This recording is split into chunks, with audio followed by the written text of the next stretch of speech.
As we've been reporting, the U.S. military has launched Project Freedom in the Strait of Hormuz, and the U.S. will guide ships through the strait to relieve some of the economic pressures we've been seeing since the war started.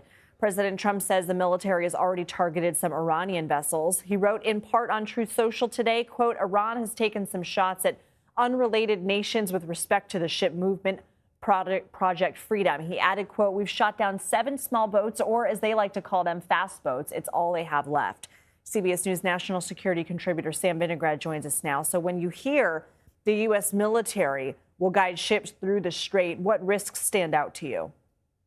Well, Lindsay, there are a range of risks that are quite visible and others that are not as visible.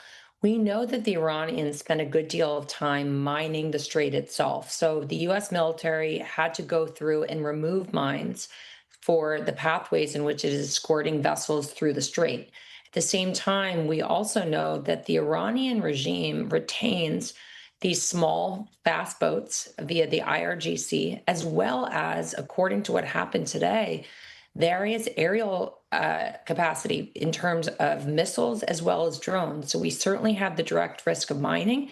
And then, of course, we have the fast boats. And then in the air as well, we have a range of missiles, including cruise missiles and drones, to be concerned about. And that's why the U.S. military capability to escort multiple tankers at one time and to increase the volume that's going through the strait may be limited. And that's where this international coalition of 40 plus countries led by the UK and France may come into play.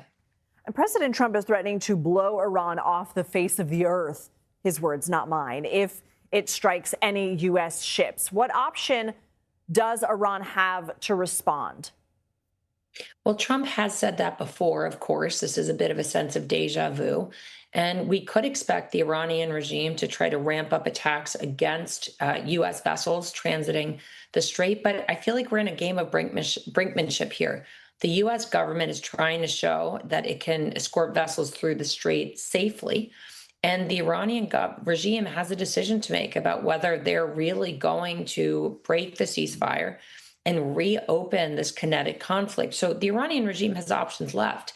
They clearly have missiles, cheaply made but effective drones, not to mention these fast boats that can try to disrupt traffic in the strait. And they can do more of what they reportedly did earlier today, which is to fire missiles at neighboring countries like the United Arab Emirates, like Qatar, like Saudi Arabia, like Iraq. Like, they have a lot of different options. They really choose to double down and fully break the ceasefire. All right, Sam Vinograd, thank you.